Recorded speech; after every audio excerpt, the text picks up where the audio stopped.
Hello friends, welcome to easy recipes by Kasturi. আজকে যে রেসিপিটা দেখাবো সেটা ভালো লাগলে অবশ্যই লাইক, শেয়ার এবং সাবস্ক্রাইব করবেন আমার চ্যানেলকে। আজ আমি আপনাদের করে দেখাবো পাবদা মাছের পেঁয়াজ দিয়ে ঝাল। এটা খুব ভালো লাগে গরম ভাতের সাথে খেতে। তো চলুন শিখে নিই কীভাবে পাবদা মাছের ঝাল বানাবো পেঁয়াজ দিয়ে। প্রথমেই আমি সর্ষের তেল গরম করে নিয়েছি। এবার নুন হলুদ মাখিয়ে রাখা পাবদা মাছগুলোকে আমি দিয়ে দিচ্ছি তেলের মধ্যে ভাজার জন্য। এই রান্নাটা সর্ষের তেলেই তৈরি হয়, তাই আমিও সর্ষের তেলেই করছি। কিন্তু যদি আপনাদের প্রবলেম থাকে আপনারা সাদা তেলেও করতে পারেন, তাতেও কোনো সমস্যা হয় না।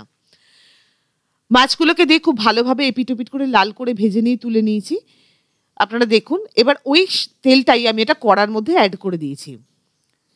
ওই তেলটা দিয়ে আমি রান্না করব। এবার তেলের মধ্যে আমি দিয়ে দিলাম হাফ টিস্পুন মতন কালো জিরে ফোড়ন আর কিছুটা রসুন কুচি। রসুন কুচিটা দিলে ভীষণ ভালো গন্ধ বেরোয় ঝালের মধ্যে, পাবদা মাছের ঝালে বা যে কোনো মাছের ঝালে। সেই জন্য আমি একটু রসুন কুচি দিয়ে দিলাম। রসুনটা থেকে যখন খুব সুন্দর একটা ফ্লেভার বার হবে, দেখুন রসুনগুলো আমি দিয়ে দিয়েছি।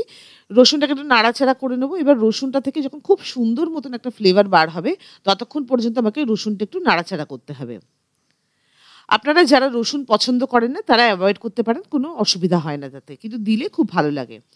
এবার আমি রসুনটা থেকে যেমনি সুন্দর ফ্লেভার বেরিয়েছে, আমি ওর মধ্যে অ্যাড করে দিলাম লম্বা লম্বা করে কুচিয়ে রাখা পেঁয়াজ।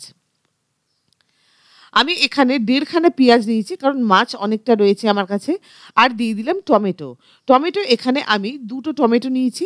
এটা একটু টক টক মতন হয়, কিন্তু খেতে অসাধারণ লাগে। গরম ভাতের সাথে শুকনো শুকনো করে মেখে খেতে জাস্ট জমে যায় ভাতটা। এগুলো সব মিলিয়ে আমাকে ভাজাভাজি করতে হবে।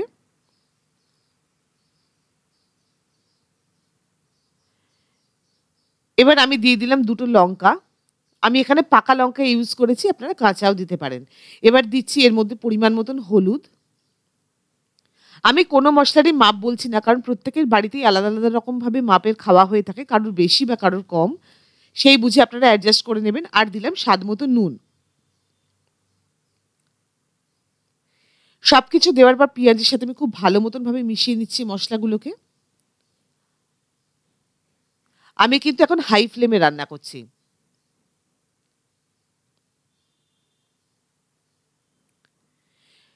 পেঁয়াজটা যখন বেশ সুন্দর মতো করে ভাজা হয়ে যাবে, তখন তার মধ্যে আমি অ্যাড করে দেবো লঙ্কা গুঁড়ো। এটা অপশনাল, এটা দিতেও পারেন আবার নাও দিতে পারেন। সবকিছু মিশিয়ে ভালো করে ভাজতে হবে যতক্ষণ না সাইড থেকে তেল ছাড়তে আরম্ভ করছে। দেখুন অলমোস্ট ভাজা আমার কমপ্লিট হয়ে গেছে, সাইড থেকে তেলও ছাড়তে আরম্ভ করে দিয়েছে।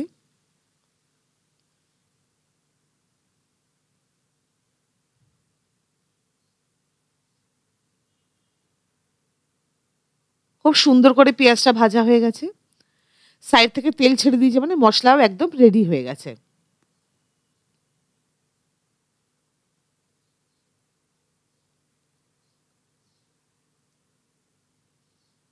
এবার আমি এর মধ্যে অ্যাড করে দিচ্ছি বাড়িতে পাতা টক দই।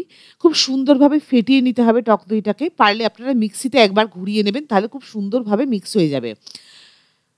টক দইটা দেওয়ার পরে খুব ভালো মতনভাবে মিক্স করে নিচ্ছি। যখন টক দইটা দেবেন, আপনারা কিন্তু গ্যাসের ফ্লেমটা কমিয়ে নেবেন। আমিও কিন্তু কমিয়ে নিয়েছি গ্যাসের ফ্লেমটা।